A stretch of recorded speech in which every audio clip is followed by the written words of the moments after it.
ஏக்கா என்னக்கா விழுத வந்துக்கிறா? மாமா தான் சந்தைக்கு கூட்டு வந்தாரு. வாப்பலாம். மாமன் சந்தைக்கு விட்டு வந்தானா? 20 ரூபாய் கொடுத்துட்டீங்கன்னா 50 ரூபாய் சரியா போகும். கால் கிலோ எவ்வளோ? 1/4 கிலோ 20.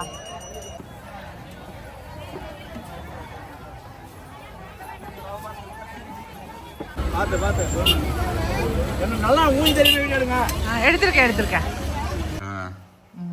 மரவள்ளி கிழங்குனா தான் தெரியும்.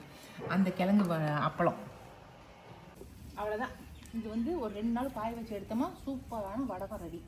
அப்பளம் மைக்ரோ கிரீன் தான் வளர்த்தலான்னு சொல்லி வளர்த்தினேன். இது வந்து பச்சை பயிறு. இன்னும் ஒரு சூப்பராக மாவு வந்து ரெடி பண்ணியாச்சு. இதில் கொஞ்சம் சீரகம் சேர்த்திக்குங்க. அரைக்கும் போது சீரகம் சேர்த்திருக்கணும். உண்மையுமே இந்த தோசை கோதுமை தோசைன்னு சொல்ல மாட்டாங்க. எல்லாருக்கும் வணக்கம். இது நம்ம காக்கை கூட்டம். இன்னைக்கு வந்து நானும் எங்கள் வீட்டுக்காரரும் சந்தைக்கு போன வீடியோ தான் உங்களுக்கு போட்டு காட்ட போகிறேன். எல்லா ஊர்லேயும் சந்தை இருக்கும், உங்கள் ஊரில் மட்டும் என்னங்க பெரிய சிறப்பு அப்படின்னு நினைப்பீங்க. ஒரு சிறப்பும் கிடையாது. ஆனால் எங்கள் ஊரில் வந்து இந்த ட்ரிப்பு வந்து உழவர் சந்தையும் இருக்குதுங்க. இது நாள் வரைக்கும் உழவர் சந்தை இல்லை. ஆனால் இப்போ ஒரு 1 இயராக வந்து உழவர் சந்தை வந்து கொண்டு வந்து வச்சுருக்காங்க. எனக்கு வந்து எங்கள் ஊர் சந்தைக்கு போகிறது ரொம்ப ரொம்ப பிடிக்குங்க. ஆனால் வந்து மேக்ஸிமம் என்னை சந்தைக்கு கூட்டிகிட்டே போக மாட்டாங்க. வருஷத்தில் குறைஞ்சபட்சம் ஒரு 2 ட்ரிப்பு 3 ட்ரிப் சந்தைக்கு போவேன், அவ்வளோதான். மற்றபடிலாம் சந்தைக்கு போகவே மாட்டேன். ஏன்னா அவரே வந்து வாங்கிட்டு வந்துடுவார். அதுவும் இல்லாமல் இவர் போய் சந்தையில் போய் நிறையா காய் வாங்கிட்டு வந்து ஒரு வாரத்துக்கு வச்சுட்டுலாம் இவர் நாங்கள் யூஸ் பண்ண மாட்டோம். அப்பப்போ தேவைப்படுறது. ஏன்னா மேக்ஸிமம் நம்மளோட தோட்டத்தில் எல்லா காய்கறிகளும் இருக்குது. இல்லாத காய்கறிகளை இங்கே கடைகள்லேயே வாங்கிக்குவோம். அது இல்லாமல் நம்ம கறிப்பலா, நெல்லிக்காய் இதெல்லாம் கொண்டு கொடுக்குறோம் இல்லைங்களா கடைங்களுக்கு. அவங்ககிட்ட கொடுத்துட்டு நம்மக்கிட்ட இல்லாத பொருட்களை காய்களை அங்கே கடைகள்லேயே வாங்கிக்குவோம். அதனால் சந்தைக்கு போகிறது அவ்வளோ ஒன்றும் பெருசாக நாங்கள் போக மாட்டோம். ஆனால் என்னைக்காவது ஒரு நாள் திடீர்னு நம்ம சந்தைக்கு போகலாமா அப்படின்பாரு எங்கள் வீட்டுக்காரர். அன்றைக்கி நாங்கள் 2 பேரும் போயிட்டு ஏதாவது சாப்பிட்ற பொருட்களாக பார்த்து வாங்கிட்டு வருவோம். போன புதன்கிழமை நாங்கள் சந்தைக்கு போயிட்டு வந்தாங்க. அன்றைக்கி வர அமாவாசை வரையா, அதனால் சந்தை ஃபுல்லாக ஜேன்னு கூட்டம். ஏன்னா கோயிலுக்கு வந்த கூட்டம் ஒரு பக்கம், சந்தை கூட்டம் ஒரு பக்கங்க. 2 சேர்ந்து அப்படியே மேய்ச்சேரி அப்படியே களை கட்டி இருந்துச்சு. அந்த கூட்டத்தை வேடிக்கை பார்த்துக்கிட்டு அப்படியே சந்தைக்கு போயிட்டு வருதுங்கிறதே அவ்வளோ ஒரு ஜாலியாக இருக்கும். அதுக்காகவே கூட்டிகிட்டு போனார். அதனால் சந்தைக்கு போயிட்டு நாங்கள் 2 பேரும் வந்தோம். அது எப்படி நாங்கள் போயிட்டு அங்கே எப்படிலாம் காய்கறி வாங்கிட்டு வந்தோம் அப்படிங்கிறத இன்றைக்கி நான் வீடியோவை எடுத்திருக்கேன். வாங்க நம்மளும் வந்து சந்தைக்கு போயிட்டு வரலாம், சரிங்களா? எப்போவுமே சந்தைக்கு போகிறதா இருந்தால் இந்த மாதிரி ஒயர் கூட தாங்க நாங்கள் எடுத்துகிட்டு போவோம். கட்டைப்பையெல்லாம் வந்து பேருக்கு தான் கட்டைப்பையே தவிர, ஆனால் அந்த குச்சிலாம் வந்து உடஞ்சி போயிடுது.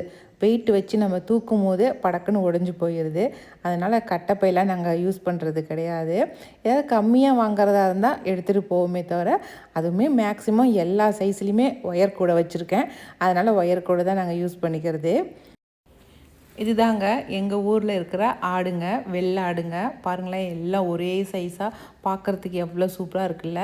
நம்ம ஊருக்கு மேய்ச்சேரின்னு பேர் வர்றதுக்கு காரணமே இது வந்து மேய்ச்சல் ஏரியா. அதனால தான் வந்து இதுக்கு மேய்ச்சேரி அப்படிங்கிற பேரே வந்துச்சுங்க. அதனால் இங்கே இருக்கிற ஆடுங்க எல்லாமே பார்க்குறதுக்கு ரொம்ப சூப்பராக இருக்கும். இதனுடைய மட்டனுமே ரொம்ப டேஸ்ட்டாக இருக்கும். இப்போ அடுத்தது நம்மளுடைய சந்தையை பார்க்கலாம். நம்ம எங்கள் ஊர் சந்தை வந்து எங்கள் பத்ரகாளி அம்மன் கோவிலுக்கு பின் சைடே இருக்குது. அப்படியே பேக் சைடு ஃபுல்லாக வந்து சந்தை தாங்க. சின்ன மாரியம்மன் கோவில்னு சொல்லுவாங்க. அந்த கோவிலுக்கு முன்னாடியே பெரிய கிரவுண்டாக இருக்குதுங்க. அதில் தான் வந்து சந்தை போடுவாங்க. இப்போ வந்து புதுசாக வந்து நான் தான் சொன்னேன் இல்லைங்களா, உழவர் சந்தையும் போட்டிருக்காங்கன்னு. அதுக்கு நல்லா திட்டு கட்டி நல்லா சூப்பராக பண்ணியிருக்காங்க அந்த உழவர் சந்தையுமே. ஏன்னா கீழே தரையில் தான் போட்டு நாங்கள் வந்து சந்தைக்கு போய் வாங்கிட்டுருப்போம். நீங்கள் அப்படிலாம் வாங்காதீங்க. இந்த மாதிரி உழவர் சந்தையில் நல்லா திட்டு கட்டியிருக்காங்க. அதில் வந்து நீங்கள் காய்கறிகளை விற்றுட்ருங்க. எல்லாம் வந்து நின்று வாங்குற மாதிரி பண்ணி கொடுக்குறோம் அப்படின்ட்டு தான் பண்ணாங்க. ஆனால் நம்ம ஜனங்களுக்கு வந்து இந்த மாதிரி தரையில் போட்டு உட்காந்து இப்படி வாங்குறது தான் அவங்களுக்கு பிடிச்சிருக்கு. அதனால் ரெகுலராக புதன்கிழமை போடுற சந்தை இந்த மாதிரி தான் போடுறாங்க. ஆனால் உழவர் சந்தை வந்து அந்த மாதிரி ஒரு ஸ்டேஜ் மாதிரி போட்டு அதில் காய்கறிகளை போட்டு விற்றுட்ருக்காங்க. இன்றைக்கி நம்ம பார்க்க வந்தது வந்து புதன்கிழமை சந்தை தான். எங்கள் ஊர் ரெகுலர் சந்தையை தான் நம்ம பார்க்க வந்திருக்கிறோம், சரிங்களா? எங்கள் வீட்டுக்காரருங்க கைப்பில்ல வண்டி எடு அப்படிங்கிற மாதிரி அந்த சந்தைக்குள்ளார ஒரு கடை விடாமல் எல்லா கடைக்குமே வந்து அந்த வண்டியிலேயே போயிடுவாருங்க. இறங்கி ஒரு இடத்துல நிறுத்திட்டு நடந்து போகிற பழக்கமே கிடையாது. உள்ள வரைக்குமே வந்து வண்டி எடுத்துகிட்டு தான் போவார். அப்போயெல்லாம் வந்து வீட்டுக்கு தேவையான மளிகை சாமானுமே வந்து சந்தையிலேருந்து தாங்க வாங்கிட்டு வருவாங்க. மிளகாய் தூள், கொத்தமல்லி தூள் இந்த மாதிரி பட்டை லவங்கம் இது எல்லாமே அங்கே தான் வாங்குவாங்க. இங்கேயுமே பாருங்களேன், எல்லாமே பொட்டணம் கட்டி கட்டி வச்சுருக்காங்க. எல்லா மசாலா ஐட்டங்களையுமே வந்து பொட்டணம் கட்டி கட்டி வச்சுருப்பாங்க. அதை தான் வந்து 10 ரூபா 20 ரூபா அந்த மாதிரி சொல்லி ஒவ்வொரு பொட்டணத்தையும் வாங்கிட்டு போவாங்க. சந்தையெல்லாம் போட்டிருக்கியா? ஏக்கா என்னங்க விழுதல் வந்துக்கிறா? மாமா தான் சந்தைக்கு கூட்டு வந்தாரு. மாமன் சந்தைக்கு விட்டுதானா? பேக்கை வச்சு வந்துட்டாரா சாரு? அந்த கத்திரிக்காய் கொடு. யாருக்கு கடையில் உட்காந்துருக்குறா? என்னன்னா சொல்லிட்டோம். என்ன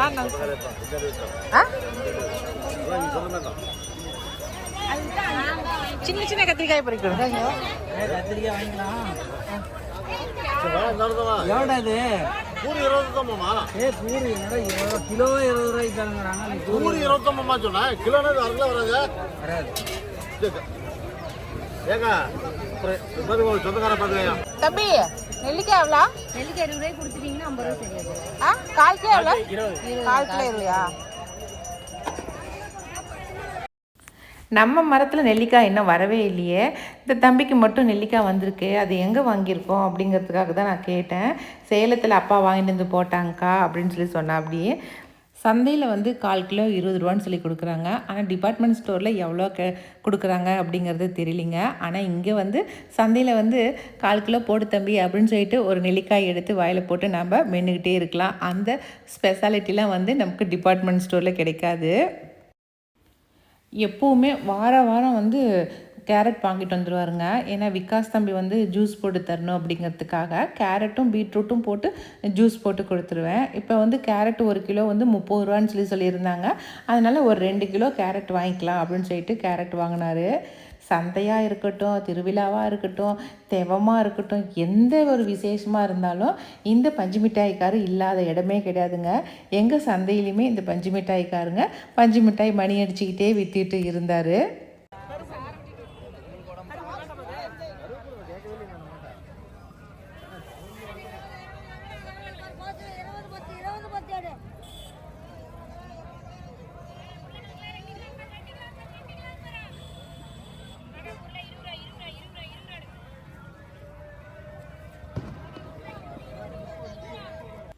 காலையில் சந்தைக்கு போகிறத விட நம்ம சாயந்தரம் சந்தைக்கு போகிறதாங்க பரவாயில்ல. ஏன்னா காலையில் கொஞ்சம் ரேட் அதிகமாக இருக்கும்.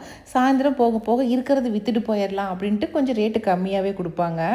இந்த பசங்களை எதுக்காக நான் வீடியோ எடுத்தேனாக்கா, இது மாதிரி நம்ம வீட்டு பசங்களையுமே சந்தைக்கு அனுப்பி பழகணுங்க. அப்போ தான் வந்து காய்கறிகள்லாம் என்ன ரேட்டுக்கு விற்கிது, பொருளாதாரம்லாம் எப்படி இருக்குது அப்படிங்கிறது தெரிஞ்சுக்குவாங்க. நம்ம புழங்குற பொருட்களுடைய விலைகள்லாம் என்ன எவ்வளவு அப்படிங்கிறது தெரிஞ்சுக்குவாங்க. அதுக்காக தான் பசங்களை வந்து காய்கறி வாங்க அனுப்பணும். எங்கள் விகாசியுமே எங்கள் வீட்டுக்காரர் அடிக்கடி கூட்டிகிட்டு போவார் சந்தைக்கு, வாடா போயிட்டு வரலாம் அப்படின்னு சொல்லிட்டு. சூப்பரான நாட்டு கொத்தமல்லி தலைங்க ஒரு கட்டு 10 ரூபான்னு சொல்லி கொடுத்துருந்தாரு. 2 கட்டு வாங்கிட்டு வந்தேன். அங்கேருந்து அப்படியே வெளியில் வந்தோம். அப்படியே உள்ளே சின்ன மாரியம்மன் கோயில் வெளியே உள்ளே பூந்து அப்படியே ஒரு சுற்றி அப்படியே வெளியில் வந்தாங்க. வர வழி ஃபுல்லாக அப்படியே கீழே வந்து உள்ள வச்சுருந்தாங்க. இன்னும் உள்ளார போயில நல்லா சுற்றவே இல்லை, எங்களால் நடக்க முடியல. அப்படியே ஒரு மேலோட்டமாக உள்ளே போயிட்டு அப்படியே வெளியில் வந்துட்டோம். அந்த வர வெளியில் தான் நம்ம உழவர் சந்தை இருக்குது. எல்லா பக்கத்துலேயும் எல்லா பொருட்களும் விற்க மாட்டாங்க.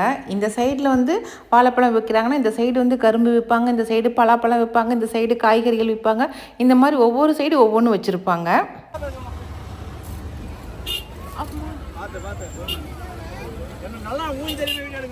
எடுத்திருக்கேன்.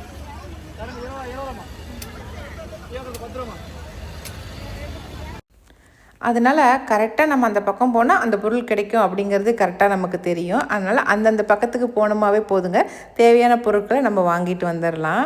லாஸ்ட்டாக வெளில வரும்போது எல்லாம் நம்ம ஸ்நாக்ஸ் சாப்பிட்ற பொருட்கள் தான். எல்லாம் வந்து சோளக்கருது, ஸ்வீட் கார்னு, அதுக்கப்புறம் ஸ்வீட் பொட்டேட்டோ, அதுக்கப்புறம் குச்சிக்கிழங்கு, இந்த மாதிரி ஐட்டங்கள்லாம் தான் வெளியில் வர்றதுக்கு பக்கமாக வச்சு விற்றுட்டு இருந்தாங்க. அதெல்லாம் கொஞ்சம் வாங்கலாம் அப்படின்னு சொல்லிட்டு தான் வாங்கினேன். மரவள்ளி கிழங்கு வந்து கிலோ வந்து 20 ரூபான்னு சொல்லி சொன்னாங்களா, அதனால் ஒரு 2 கிலோ வாங்கினேங்க. அதுக்கப்புறம் கார்ன் இருக்கு இல்லைங்க, ஸ்வீட் கார்ன் வந்து 3 கார்ன் வந்து 50 ரூபான்னு சொல்லி சொன்னாங்க. அது ஒரு 3 கார்ன் வாங்கினேன். இது 2 தாங்க வாங்கினேன். ஏன்னா ஒட்டுக்கா எல்லா ஸ்நாக்ஸும் வாங்கிட்டு போனால் ஒரே வாரத்தில் செய்ய முடியாது அப்படிங்கிறதுக்காக இது 2 மட்டும் வாங்கினேன். ஸ்வீட் கார்ன் தானே? எவ்வளோ ஒன்று? 350. அதில் ஒரு 3 கொடுங்க. அப்படியே வாங்கிட்டு வெளியில் வந்தோமாக்கா நமக்கு வந்து பத்ரகாளி அம்மன் கோவிலுடைய கிழக்கு வாசல் பக்கம் வெளில வந்துடலாங்க. அந்த சைடு ஃபுல்லாகவே இரும்பு பாத்திர கடைகள் நிறையா இருக்குங்க. அதில் நமக்கு தோட்டத்துக்கு தேவையானது, வீட்டுக்கு தேவையானது எல்லா பாத்திரங்களும் வச்சுருப்பாங்க. அங்கே வேணுங்கிறத வாங்கிக்கலாம். நாங்கள் அங்கேருந்து அப்படியே கோயிலை சுற்றிட்டு வந்துடலான்னு அப்படியே சுற்றிட்டு வர்றதுக்கு வந்தோம். கடைசியாக எப்போவுமே சந்தைக்கு போனால் ஃபைனலாக பொரி வந்து கொஞ்சம் வாங்கிட்டு வருவோம். ஒரு பக்கா 2 பக்கான்னு சொல்லி வாங்கிட்டு வருவோம். நாங்கள் 100 ரூபாய்க்கு பொரி வாங்கிட்டு அதுக்கப்புறம் தான் ஃபைனல் ஃபினிஷ் பண்ணிவிட்டு அதுக்கப்புறம் வந்தோம். ஃபுல்லாக டிராஃபிக்காக இருக்குது அப்படின்ட்டு எங்கள் வீட்டுக்காரர் கோயிலை ஒரு சுற்றி அப்படியே வந்தார். வெளியில் அப்படியே மேற்கு பக்கம் போய் அப்படியே ஒரு சுற்றி வடக்கு பக்கம் வந்துட்டோம் நாங்கள். அப்போ சுற்றும் போது கோயிலே சுற்றி காட்டியிருக்காரு பாருங்க. அது கோயிலை சுற்றிலையும் உங்களுக்கு வந்து முறம் விற்கிறது, பாய் விற்கிறது, அதுக்கப்புறம் தொடப்பம் விற்கிறது, இந்த மாதிரி எல்லாமே இந்த கோயிலை சுற்றியே விற்றுட்ருப்பாங்க. அதனால் சந்தைக்கு நம்ம வந்துட்டோமா, நமக்கு வேணுங்கிற அத்தனை பொருட்களையுமே நம்ம சந்தையில் கிடைக்கும். எல்லாமே சந்தையில் நம்ம வாங்கிக்கலாம். அப்படியே சுற்றி வெளியில் கூட்டிகிட்டு வந்துட்டாருங்களா. இப்படியே சுற்றி வெளியில் வந்தோமாக்கா நமக்கு மேற்கு வாசல் வந்துருங்க. இந்த பக்கம் ஃபுல்லாகவே கோயில் கடைகள் தான் விற்கும். தேங்காய் பழத்தட்டு கடைகள் இருக்கும். அங்கே தான் இந்த பக்கம் தான் நமக்கு மேற்கு வாசலுங்க. இந்த வழியாக நம்ம கோயிலுக்குள்ளார பூந்து போகலாம். அந்த கோயில் வாசலை ஒட்டின மாதிரி நமக்கு பேரூராட்சி இருக்குதுங்க. மேச்சேரி சிறப்பு நிலை பேரூராட்சி அதை ஒட்டின மாதிரி தான் இருக்குது. அது பக்கத்துலேயே நமக்கு முருகர் கோவிலும் இருக்குதுங்க. இது ரெண்டுமே நமக்கு பக்கமாக இருக்கும். அவ்வளோதாங்க. அப்படியே நான் மேச்சேரி சந்தை, மேச்சேரி பத்ரகாளி அம்மன் கோவில் ரெண்டையுமே உங்களுக்கு ஒரு சுற்றி காட்டிட்டேன். அதுக்கப்புறம் அப்படியே நம்ம வீட்டுக்கு வந்துட வேண்டியது தான். என்ன இது வடகம் செஞ்சுட்டு இருக்கிறீங்களா? அரிசி வடகம் மட்டும் இல்லை, எதை இது கம்மு மாதிரி இருக்குது, பசை மாதிரி. இது நம்ம குச்சிக்கிழங்கு இருக்குதுல்ல, மரவள்ளி கிழங்குன்னா தான் தெரியும். அந்த கிழங்கு அப்பளம், அது அப்பளம் செய்யலாமா? அதில் செய்யலாம். அது ஏன் பார்க்க பசை மாதிரி இருக்குது? எடுக்கிறது அப்படிதான் எடுக்கிறீங்க? ஆமாம், இது நான் இன்ஸ்டா பேஜுக்கு செஞ்சுருக்கிறேன். நான் அதை பார்த்தீங்கன்னா ஈஸியாக புரியும். நல்லா இந்த குச்சிக்கிழங்கு வாங்கிட்டு வந்து நேற்று சந்தையில் வாங்கிட்டு வந்தோம்ல நானும் அப்பாவும், அதை வேக வச்சு, இப்போ வெயில் காலம் தானே அதனால் அப்பளம் போட்டுக்கலான்னு வேக வச்சுட்டு அதில் வந்து நல்லா, ஆனால் கிழங்கு குழப்பம்னு வேகக்கூடாது, நல்லா கெட்டியாக வேகணும். வேக வச்ச கிழங்க மிக்சியில் நார்லாம் எடுத்துகிட்டு மிக்சியில் போட்டு நல்லா சுற்றி விட்டு அப்படி லப்ராட் வந்துடும் இந்த மாதிரி. அதை எடுத்து அதில் சில்லி ஃப்ளேக்ஸு, அப்புறம் சீரகம், எள்ளு, உப்பு இதெல்லாம் போட்டு நல்லா பிணைஞ்சு விட்டோமா இப்படி லப்பராட்டம் தான் இருக்கும். அதை கொஞ்சோண்டு எண்ணெய் தொட்டு எடுத்து உருண்டை பிடிச்சி மைதா மாவில் தொட்டு இப்படி வந்து இது பண்ணோமாக்கா அப்பளம் மாட்டோம் உருட்டி போட்டோமா நமக்கு அப்பளம் ரெடி. இது டேஸ்ட்டாக இருக்குங்க. டேஸ்ட்டாக இருக்குமா? ஆமாம், டேஸ்ட்டாக இருக்கும். இப்போ கிழங்க பார்த்தோன்னே இது வடகம் போடணும் அப்படின்னு மனசுக்குள்ளே தோணுதே. என்ன பண்ணுறது? சரி, இது எல்லாத்தையும் இது பண்ணி உருட்டி காய வச்சிடலாம். ஏன் சப்பாத்தி சைடு சின்ன சப்பாத்தி சைஸுக்கு போட்டுட்டு இருக்கிறீங்க? ரொம்ப சின்னதெல்லாம் போடக்கூடாது, இவ்வளோ பெருசு தான் போடணும். ஏன்னா சின்னதாக போட்டால் யார் உருட்டிட்டு இருக்கிறது? சுடுது. நல்லா தெரு போட்டோம்னா எண்ணெய்க்கு போய் தொட வேண்டியதானே. சரி, சீக்கிரம். அவ்வளோதான். இது வந்து ஒரு 2 நாள் காய வச்சு எடுத்தோமா சூப்பரான வடகம் ரெடி. அப்பளம். சரிடா, நீ போடா, வெயில் அடிக்குது. நிழல்ல நின்றுக்கிட்டேன். இங்கே பாருங்க, வீட்டுக்குள்ள ஒரு வண்டி வர முடியல. ஊடே ஃபுல்லாக ஏதோ காய வச்சுக்கிட்டே இருக்கிறீங்க. இதுன்னா கிழங்கு ஏதோ காய வச்சுக்கிறீங்க. இது மேலே மஞ்சள் தானே, வேரோட இருக்குது. இது ஏதோ இது இந்த மஞ்சள் இருக்குது, வேறு இல்லாமல் இருக்குது, காஞ்ச மஞ்சள். காய வச்சிட்டாங்க. போய் நல்லா நிற்கிறேன். ரொம்ப சூப்பராக இருக்குது. மைக்ரோ க்ரீன் தான் வளர்த்தலான்னு சொல்லி வளர்த்தினேன். இது வந்து பச்சை பயிறு. இன்னும் ஒரு கொஞ்சம் கம்மியாக இருக்கும் போதே கூட வெட்டியிருக்கணும். நான் இன்றைக்கி வெட்டலாம் நாளைக்கு வெட்டலாம் அப்படின்ட்டே வந்து அப்படியே விட்டுட்டேன். நான் இன்றைக்கி வெட்டி விடலாம். அப்படியே வீடியோ எடுக்கிறதுக்கு ஆளே இல்லைங்க. அதனால தான் இந்த கையில் வீடியோவை பிடிச்சிக்கிட்டு இந்த கையில் வந்து செடி கட் பண்ணிட்டு இருக்கிறேன். சூப்பராக இருக்குல்ல? இதை அப்படியே போட்டு நம்ம பருப்பில் போட்டு கடைஞ்சிடலாம். இந்த அப்பார்ட்மெண்ட்ஸ்லாம் இருக்கிறவங்களுக்குலாம் இது ரொம்ப ஈஸியாக செய்யக்கூடிய ஒரு இது வளர்க்கக்கூடிய செடி இது. நம்ம வெந்தயம், கடுகு, அதுக்கப்புறம் பச்சை பயிறு, இந்த மாதிரி பொருட்கள்லாம் போட்டு நம்ம இந்த மாதிரி மைக்ரோ கிரீன் செஞ்சுக்கலாம். கடுகும் வரும். ஓகே, நான் முழுசாக கட் பண்ணிவிட்டு காட்டுறேன். அப்படியே கீழே உழுகுது, அப்படியே கையில் பிடிச்ச வாக்கில் கட் பண்ணோமா அழகாக வரும்.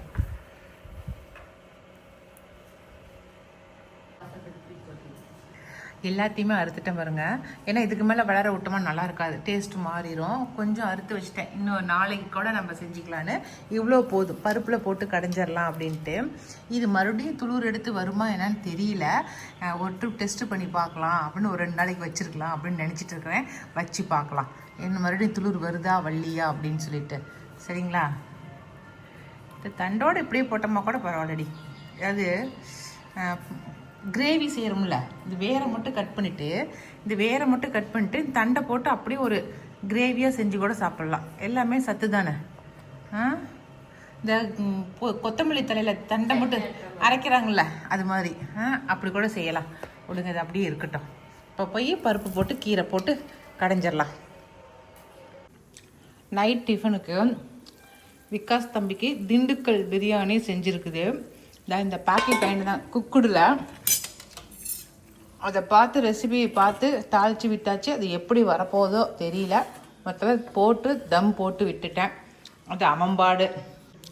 ஆனால் எங்களுக்கு சம்பா கோதுமை இருக்குது இல்லைங்களா, அந்த கோதுமையை தான் நைட் டிஃபனுக்கு எனக்கும் அவருக்கும் ஊற வச்சுருக்கேன். 1 டம்ளர் சம்பா கோதுமையை ஊற வச்சுருக்கேங்க. இதுதான் வாங்கிட்டு வந்தேன். குருணை அதுதான் 1 டம்ளர் ஊற வச்சுருக்கேன். இப்போ இதை அரைச்சி இதை தோசையாக சுட்டுக்கலாம் அப்படின்ட்டு ஊற வச்சுட்டேன். 1 மணி நேரத்துக்கு முன்னாடி, ஒரு 10 நிமிஷம் முன்னாடி ஊற வச்சா கூட ஊறி போயிடும். டக்குன்னு ஊறி போயிடுது பாருங்கள் எப்படி ஊறிடுச்சின்னு சொல்லிட்டு. இப்போ தண்ணி வடிகட்டிட்டு எடுத்துக்கலாம். இது கூட சேர்த்து அரைக்கிறதுக்கு இந்த பொருள் எல்லாம் எடுத்து வச்சிட்டேன். ஏன்னா மறந்து போயிடுவேன்ட்டு எல்லாம் எடுத்து வச்சிட்டேன். கொஞ்சம் வெங்காயம், சின்ன வெங்காயம், கொஞ்சம் தேங்காய் இது கூட போட்டு அரைச்சிக்கலாம். திருகி வச்சுருக்கணும், திருகிறதுக்கு நேரம்லாம் அதனால் நோண்டி வச்சுட்டேன். பெருங்காயத்தூள், கொஞ்சமாக நாட்டு சர்க்கரை, காரத்துக்கு காஷ்மீரி சில்லி, கொஞ்சம் இஞ்சி, அதுக்கப்புறம் இது அரிசி மாவு. நம்ம எவ்வளோ வேணாலும் அரிசி மாவு போட்டுக்கலாம். கருவேப்பிலை, கொஞ்சோண்டு புளி, அவ்வளோதாங்க. கூட உப்பு சேர்த்து நம்ம இதை அரைச்சிக்க வேண்டியது தான்.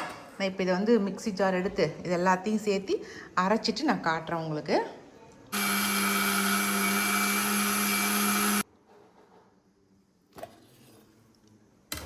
சூப்பர். நான் கொஞ்சமாக காஷ்மீரி சில்லியும் போட்டுட்டேன், கொஞ்சம் கலரை கொடுக்கட்டுங்கிறதுக்காக. அந்த மிளகாய் கூடிய காஷ்மீரி சில்லியும் போட்டாச்சு. அவ்வளோதான். இப்போ எல்லாத்தையும் அரைச்சாச்சு. இதுக்கு மேலே நம்ம தோசை சுட வேண்டியது தான்.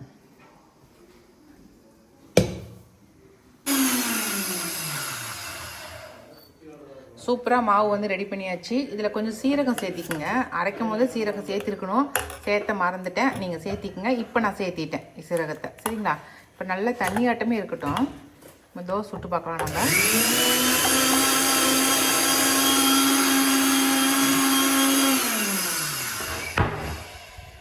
தலை இடிச்சுக்குண்டா.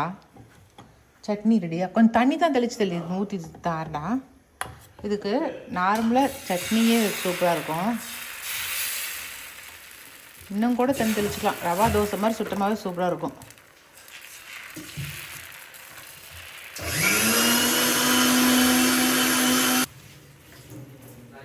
நான் தான் சொன்னேன்ல, விகாஸ் தம்பியோட பிரியாணி சூப்பராக ரெடி ஆயிடுச்சு. நல்லா இருக்குதாடா? இன்னும் கொஞ்ச நேரம் தம் இருக்கட்டுமா? உள்ள அடியெல்லாம் வெந்திருக்கும், நல்லா தான் வெந்திருக்குது. நம்ம இதில் என்ன மிஸ்டேக் பண்ணிட்டோம்? நம்ம என்ன மிஸ்டேக் பண்ணிட்டோம்? அரிசி கொஞ்ச நேரம் ஊற வச்சுருக்கணும். வாங்கிட்டு வந்த உடனே அப்படியே டக்குன்னு செஞ்சுட்டோம். கொஞ்சம் நேரம் ஊற வச்சு செஞ்சோமா அப்படி சீக்கிரமாக செஞ்சுருக்கும், வெந்திருக்கும். ஓகே, இன்றைக்கி நைட் டிஃபன் எங்களுக்கு இந்த கோதுமை தோசை தான். கோதுமை தோசையை அந்த மாதிரி செய்யாமல் இது மாதிரி ஒரு ட்ரிப் ட்ரை பண்ணி பாருங்கள். சரியா? இந்த சுகருக்கு என்னென்னமா தேடி தேடி கண்டுபிடிக்கிறதாகுது. நல்லா வேகட்டும். ஆனாலும் இத்தனை ஓட்டை இருக்கக்கூடாது.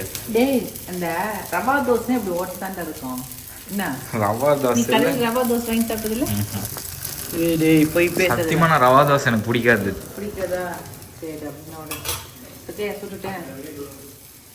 இல்லை கம்மியாக இருக்காது, இன்னும் கூட தண்ணி கலந்து நல்லா இதாக சொல்லலாம். உண்மையுமே இந்த தோசை கோதுமை தோசைன்னு சொல்ல மாட்டாங்க, அவ்வளோ ஐட்டம் போட்டிருக்காங்கல்ல, நல்லா இருக்குது தோசை. இந்த பிஞ்சுக்காதாமா? பிஞ்சுக்காது. இந்த ஒன்று சொல்லுவாங்களே, திஸ் இஸ் டெலிகேட்டட் யாருக்குங்க, அது மாதிரி தோசை டெடிக்கேட்டட் என் வினிஷாக்கு. யார் சொல்லு? எங்கள் அக்காவுக்கு கோதுமை தோசை ரொம்ப பிடிக்கும். அடிக்கடி கோதுமை தோசை செஞ்சு சாப்பிட்றது வினிஷா தான். அதனால வினிஷாக்காக இந்த தோசையை டெடிகேட்டட் பண்ணுறேன். ஏன் கோதுமை தோசை பிடிக்கும்னு நான் சொல்லிட்டா, ஏன்னா அது ஈஸியாக இருக்கும். அதாவது மாவு கட்டினோமா சாப்பிட்டோம் சொல்லுவா. நானே ஈஸியாக செய்யணுங்கிறதுக்காக கோதுமை மாவை கலக்கி தோசை சுடுறேன். நீ அதில் இத்தனை பொருளை போட்டு செய்ய சொன்னீங்கன்னாக்கா அதுக்கு நான் ஏதோ ஒரு டிஃபனே செஞ்சுக்குவேன்ல நானே அப்படின்பா. அது மாதிரி இப்போ இந்த காலத்து பிள்ளைங்களுக்கு ஈஸியாக செய்யறதுக்கு தான் என்னவோ அதுதான் கேட்குதுங்க. நல்லா இருக்குது பற்றியா பார்க்கும்போது, இப்போ நல்லா இருக்கா பார்க்கும்போது. நான் ஒரு வீடியோ பார்த்தேன், ஈஸியாக செய்யறதாக சொல்றீங்கல்ல, அது சில பேர் செய்யாம கடையில் ஆர்டர் போட்டு சாப்பிட்றாங்கல்ல. அதுக்கு இப்போ சிலிண்டர் கட்டுப்பாடு ஆகிறதுக்கு ஏக நம்ம வீட்டில் சிலிண்டர் கட்டுப்பாடு எடுத்துகிட்டு டேக்கப்படுறது. நீ ஏமா கவலைப்படுறேன், நாம வருஷத்துக்கே ஒரு சிலிண்டர் மாற்றோம், மற்ற நேரத்தில் கடையில் தானே வாங்கி திங்கிறோம், நைட்டுக்கு என்ன கடையில் வாங்கிட்டு அப்படின்னு கேட்குற மாதிரி வீடியோ பார்த்தேன். அதுக்கு இப்போதான் ஹோட்டல் கடையே இல்லாமல் நிப்பாட்டிட்டாங்களே, என்ன பண்ணுவீங்க? வாங்குவீங்களா? இப்போ ஹோட்டல்லையும் வாங்க முடியாது, அதனால எல்லாம் விறகடுப்பு தான் செய்யணும். இனிமேல் எல்லாம் செஞ்சு தான் தீரணும். திமிக்கு அடிக்கிற பிள்ளைங்கள்லாம் இனிமேல் செஞ்சு தான் தீரணும், வேறு வழியே இல்லை. அதனால இன்னைக்கு நைட்டு டிஃபன் எங்கள் வீட்டில் கோதுமை தோசை. அதே மாதிரி இதே கோதுமை தோசை வினிஷா ட்ரை பண்ணுறாலோ இல்லையோ, நீங்கள் ட்ரை பண்ணி பாருங்க. ஓகே, ரொம்ப சூப்பராக இருக்கு. ஏன்னா ஒரு ஹெல்த்தான ஒரு டிஃபன் இது. சரியா? சரிங்க. ஓகே, தோசை இல்லை இன்னொன்று சொல்லுவோம்டா, ரெண்டே தோசை எப்படி பற்றினது? அவ்வளோதாங்க, இன்றைக்கி வீடியோ இதோட முடிஞ்சிருச்சுங்க. இந்த வீடியோ உங்களுக்கு பிடிச்சிருக்குன்னு நான் நினைக்கிறேன். அப்படி உங்களுக்கு பிடிச்சிருச்சுனாக்கா லைக் பண்ணுங்கள், மறக்காமல் நம்ம காக்கை கூட்டத்துக்கு சப்ஸ்கிரைப் பண்ணிடுங்க. இனி அடுத்த ஒரு புது வீடியோவில் நம்ம மறுபடியும் சந்திக்கலாம். பாய்.